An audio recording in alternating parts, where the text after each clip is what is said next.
예, 금요일 묵상의 시간입니다. 최고의 방법으로 싸우지 말고 오직 믿음으로 싸우라.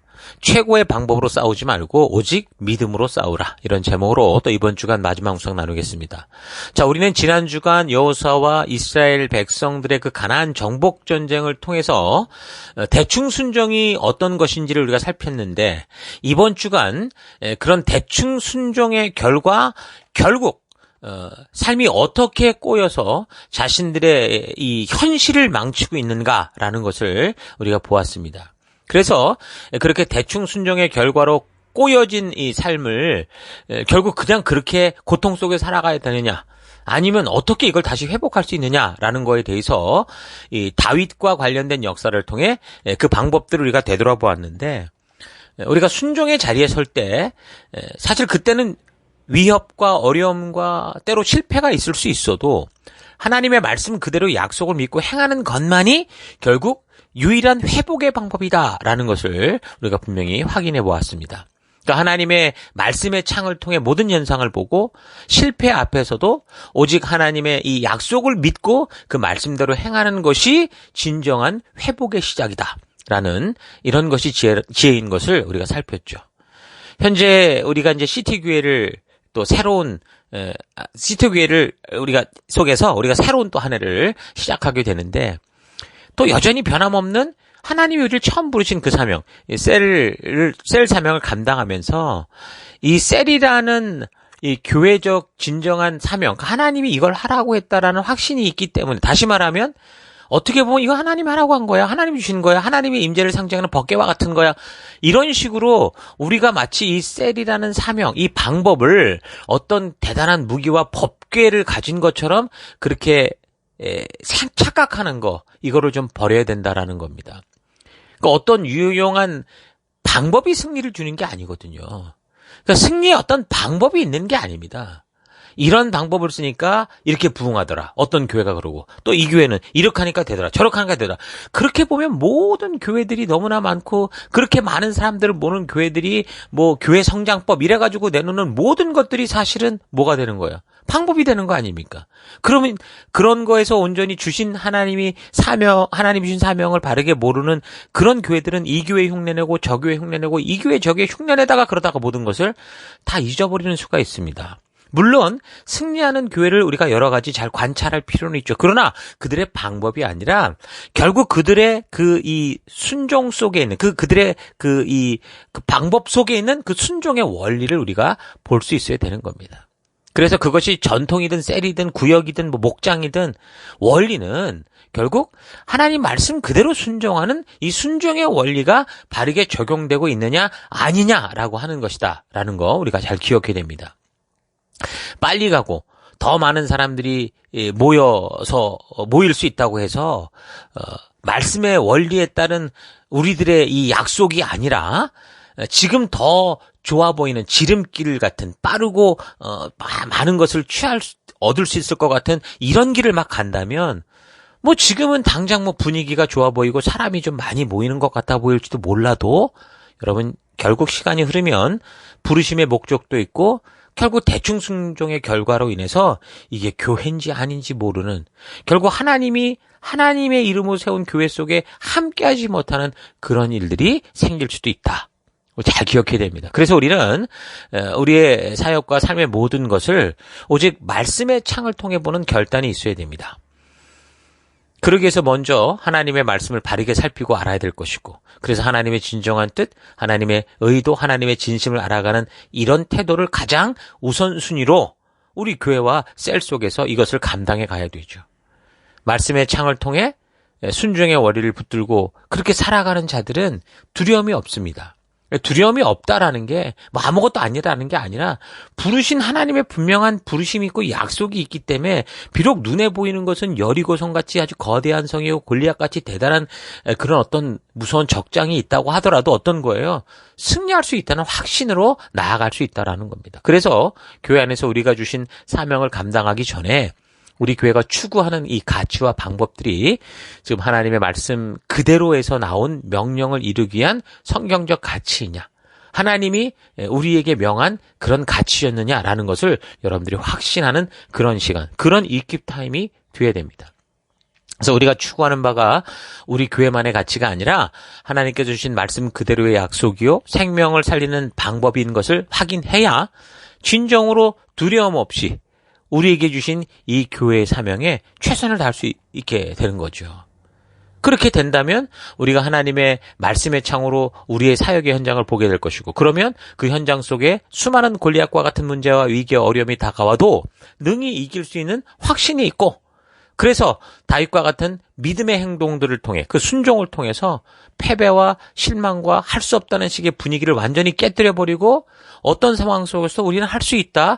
순종하니까 하나님이 약속대로 일하시고 우리를 통해 일하시더라라고 하는 그런 이 승리하는 사역의 현장을 만들 수 있는 겁니다. 말씀의 창으로 세상의 현상을 보는 다윗이 골리앗과 싸우러 나갈 때 돌을 몇 개 집어 들었는지 아십니까? 사무엘상 17장을 보면 38절부터 그가 이제 뭐 싸우겠다고 그러니까 결국 사울왕이 내보내는데 자기 투구도 주고 있는데 뭐가 다 안 맞는 거야. 익숙하지 않은 거예요. 그러니까 다 벗어버리고 40절 손에 막대기를 가지고 시내에서 그러니까 이 물가에서 매끄러운 돌 5을 골라 자기 목자의 제구 곧 주머니에 넣고 손에 물매를 가지고 블레셋 사람에게로 나아가니라 그렇게 말씀합니다. 그러니까 그가 결국 집어든 이 돌이 5개라는 거예요. 그러니까 그렇게 보면 오직 골리앗 하나만을 위한 게 아니라는 거죠. 그러니까 외형적으로 보았을 때 골리앗이나 또 다를 바 없는 이 블레셋 군대 진영에 제2, 제3, 제4의 골리앗 같은 쫄개들이 있었다라는 걸 본 거예요. 그래서 다윗은 지금 단지 골리앗만이 아니라 믿음으로 나아가는 그런 눈을 가졌기 때문에 그 골리앗과 같이 하나님의 뜻을 막아서고 모욕하는 모든 것들을 다 무너뜨릴 것이다 라고 하는, 쓰러뜨릴 것이다 라고 하는 각오와 결단을 가지고 그 돌을 5개나 집어든 거죠. 그러니까 빗나갈 것을 예비한 게 아니라 너무나 큰데 어디로 빗나가겠습니까? 그러니까 빗나갈 걸 예비한 게 아니라 말씀의 창으로, 믿음의 창으로 저걸 보니까 골리앗 같은 녀석들이 몇 명 더 있는 거예요. 그래서 그들 모두가 이 말씀의 원리를 따라가면 다 무너뜨릴 수 있었기 때문에, 그들 모두를 무너뜨릴 수 있었기 때문에 골리앗 외에 블레셋 군대에 당당하게 서 있는 저 거인들을 모두 무너뜨리려고 5개의 돌을 집어들었다라는 거죠. 그러니까 말씀의 창, 믿음의 창으로 이 세상을 보는 그런 다윗의 눈에는 골리앗 같은 거인들이 서 있어도 단지 뭐예요? 볼링장에 볼링핀처럼 보였다 그 말입니다. 여러분 볼링핀을 볼링을 할 때 볼링 볼을 굴리는데 볼링핀이 무서워서 피하는 사람이 있습니까? 아니죠. 그러니까 다윗은요, 지금 죽으면 죽든지 이렇게 가는 도박사 같은 게 아니에요. 지금 다윗이 행하는 이런 행동은 완전히 믿음의 행동, 정말 말씀 따라 나아가고자 하는 그런 이 순종의 모습이었다라는 겁니다. 그래서 골리앗이 결국은 다윗에 의해서 죽게 되잖아요. 그때 보니까 이제 함께 섰던 골리앗 같은 네 장수들이 막 달려드는 게 아니라 보니까 다 도망을 쳤어요. 그들만이 아니라 그냥 그 민족이 다 도망갔죠. 그래서 다윗이 그때는 골리앗 외에는 다른 어떤 족속들을 죽이지는 못했지만, 그러나 결국에 보면요, 다윗을 통해 이런 순종의 원리, 이렇게 사는 게 믿음으로 사는 거구나라는 것을 배운 다윗의 부하들에 의해서 모두 다 넘어지는 것을 볼 수 있습니다. 사무엘 하 21장 18절. 그 후에 다시 블레셋 사람과 곱에서 전쟁할 때 후사 사람 십부게가 장대한 자의 아들 중에 삽을 쳐 죽였고, 또다시 블레셋 사람과 곱에서 전쟁할 때 베들레헴 사람 야레오르김의 아들 엘하난이 가드 골리앗의 아우 라흐미를 죽였는데 그 자의 창자루는 배틀째 같았더라. 그러니까 골리앗 같았다 그 말인 거죠. 20절. 또 가드에서 전쟁할 때에 그곳에 키가 큰 자 하나가 매 손과 매 발에 가락이 6씩 모두 24가락이 있는데 저도 장대한 자의 소생이라. 저가 이스라엘 사람을 능욕함으로 다윗의 형 삼마의 아들 요나단이 저를 죽이니라. 이 4사람 가드의 장대한 자의 소생이 다윗의 손과 그 신복, 그 부하들의 손에 죽었더라. 그렇게 기록합니다. 십부게라는 사람이 이 장대한 자 삽이라는 이 블레셋 사람을 죽였고, 엘하난이 골리앗의 아우였던 라흐미를 죽였고, 요나단이라는 사람이 손가락 발가락 6개씩 있었던 장대한 자 마징가제트 같았던 그 사람을 죽였다. 이런 기록입니다. 그러니까 결국 뭐예요? 다윗은 골리앗을 넘어뜨렸고 결국 다윗이 살아있었어도 다윗의 신복들 부하들에 의해서 제2, 제3, 제4의 골리앗이 다 무너지고 쓰러지더라 그 말입니다. 무엇을 말하는 겁니까? 다윗의 그런 행동을 본 사람들도 말씀의 창으로 세상을 보는 이 믿음의 원리를 붙드는 사람이 됐다. 그 말인 거죠. 그러니까 다윗을 보는 사람들이 문제를 자신의 생각의 창이 아니라 말씀의 창으로 보는 그런 믿음의 성장들이 있었다. 그 말입니다. 누구를 통해서요? 그의 리더 다윗을 통해서. 그래서 앞선 우리 리더들에게 이런 다윗과 같은 믿음을 배우는 것은 참 중요한 겁니다. 하나님의 말씀에 순종하는 믿음의 원리를 가지고 그래서 싸울 때 세상의 원리, 세상의 크기, 어떤 양 이런 걸로 싸우려고 하는 그런 생각을 버리고 다윗처럼 하나님의 말씀대로 순종하는 그 믿음의 원리를 가지고 싸울 때 그런 원리를 가지고 싸우다 보니까 이건 다윗만 하는 게 아니더라는 거예요. 다윗이 능력이 있어서 골리앗을 죽인 게 아니라 다윗이 바로 이런 순종으로 싸워가는 믿음의 원리를 붙드니까 그거를 이긴 것처럼 그렇게 다윗의 원리를 붙드는 모든 사람들이 어떻게 된다는 거예요? 다 이기더라 그 말이죠. 그래서 오늘 이 시간 이 시대에 그 원리를 따라 순종하는 여러분과 저 모든 백성들 누구에게도 이런 현상들이 나타날 수 있는 승리의 삶의 원리가 바로 이 믿음의 원리, 순종으로 나아가는 다윗이 가진 이런 믿음의 원리다라는 겁니다. 그래서 여러분들도 다윗의 순종의 원리를 통해 여러분의 삶에 나타난 골리앗들이 있다면 다 무너뜨리는 그런 믿음의 승리의 삶을 살아가는 우리가 될 수 있기를 바랍니다. 올 한 해 우리가 다시 2022년 생명을 낳는 생명에 세우는 이 셀 사역을 해나갈 때 바로 이렇게 우리 리더와 섬기는 이들이 먼저 다윗처럼 말씀의 창을 통해 세상을 보고 말씀의 순종의 창을 통해 순종을 통해 골리앗을 무너뜨리면서 그래서 우리 또 스스로가 생명 낳는 생명 제2, 제3, 제4의 다윗들을 그런 믿음의 거장들을 세워가는 우리가 될 수 있기를 바랍니다. 우리에게 있는 싸움은 하나님께서 요구하시는 대로 말씀의 창을 통해 바라보는 온전한 순종으로부터만 시작이 됩니다. 아무리 사소해 보여도 말씀의 창으로 볼 때 이건 정말 그릇되다, 잘못됐다라고 생각한다면 그 불신들을 다 뽑아내야 됩니다. 사소해 보이는 것일수록 우리가 더 신중해야 되죠. 죄는 우리가 잘 다루는 기술이 필요한 게 아니라 죄는 완전히 뿌리 뽑는 정결함, 거룩함이 필요한 겁니다. 죄를 잘 다루는 방법을 그래서 찾으려는 게 아니라 철저히 회개하고 순종하는 법을 배워야 돼요.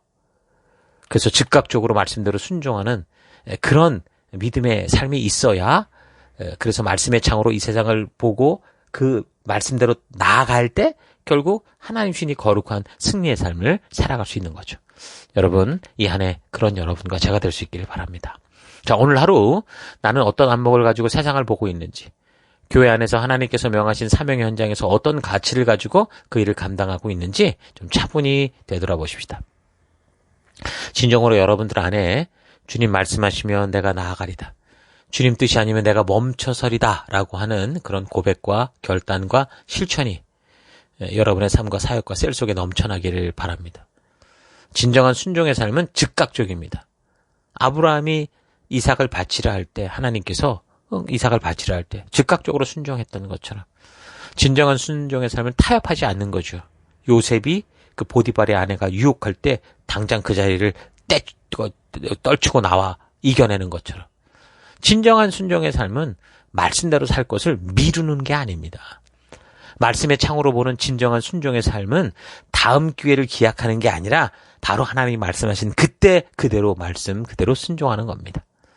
자신의 생각의 창이 아니라 믿음의 창을 통해 이 문제를 바라봄으로 다윗처럼 골리앗 5도 무너뜨리고자 하는 그런 믿음의 백성들 되기를 주 이름으로 축원합니다. 아브라함이나 다윗처럼 좋은 나비 효과를 후대에 남기고자 한다면 먼저 우리는 세상의 쉬운 방법으로 싸워서는 안 되고 말씀 그대로 순종하는 싸움을 해야 되는 거 잊지 마십시다. 그리고 모든 삶의 일들을 자신의 생각의 창이 아니라 말씀의 창을 통해 보는 영적인 성숙함이 있어야 된다는 것도 잊지 마십시다.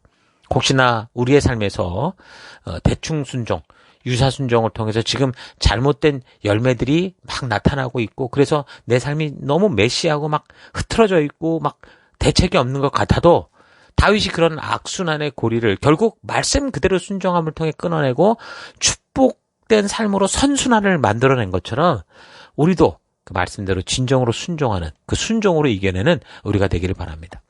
하나님은 진실한 소통을 원하시는데 우리는 단지 하나님의 힘만을 이용하는 그런 삶의 태도를 가져서는 안 됩니다. 하나님을 이용하는 교회와 성도가 아니라 하나님의 말씀 그대로 순종하는 하나님의 도구가 되는 그런 교회와 성도가 될 수 있기를 주의 이름으로 축원합니다. 오늘 하루도 힘내십시오. 잠시 기도하겠습니다. 하나님은 우리로 하여금 하나님의 눈으로 세상을 볼 수 있도록 하나님의 말씀을 주셨는데 그 말씀을 항상 소홀히 하고 미루고 깊이 묵상하지 않으며 살아감으로 우리를 더 높은 성장의 자리로 이끄는 계단으로 보내는 골리앗을 만나 하나님을 원망하고 늘 쉬운 길을 찾으려 했던 것을 회개합니다. 2022년 셀 사역이 이전에 해왔던 것보다 더욱 더 새로운 안목, 새로운 가치, 다윗처럼 말씀의 창을 통해 모든 것을 보며 나아갈 수 있는 사역이 되기 원합니다. 생명을 낳는 생명을 세우는 일이 내 힘과 능력으로가 아니라 오직 우리 주 하나님께서 이루신 것을 취하는 믿음의 전쟁, 말씀대로의 순종의 전쟁인 것을 잊지 않고 우리에게 보내주시는 한 영혼 한 영혼에게 진실한 하나님의 마음과 뜻을 전하는 2022년의 셀 사명의 길이 될 수 있도록 인도하여 주옵소서. 그래서 하나님 어떤 종교적인 방법, 어떤 다른 교회 어떤 것이 아니라 오늘 우리에게 주신 이 사명, 그리고 이미 우리가 이 교회 속에 시작하면서 우리가 약속했던 그런 약속들을 우리가 온전히 믿음으로 지켜내므로 하나님 진정으로 승리하는 그런 한 해로 나아갈 수 있기를 원합니다.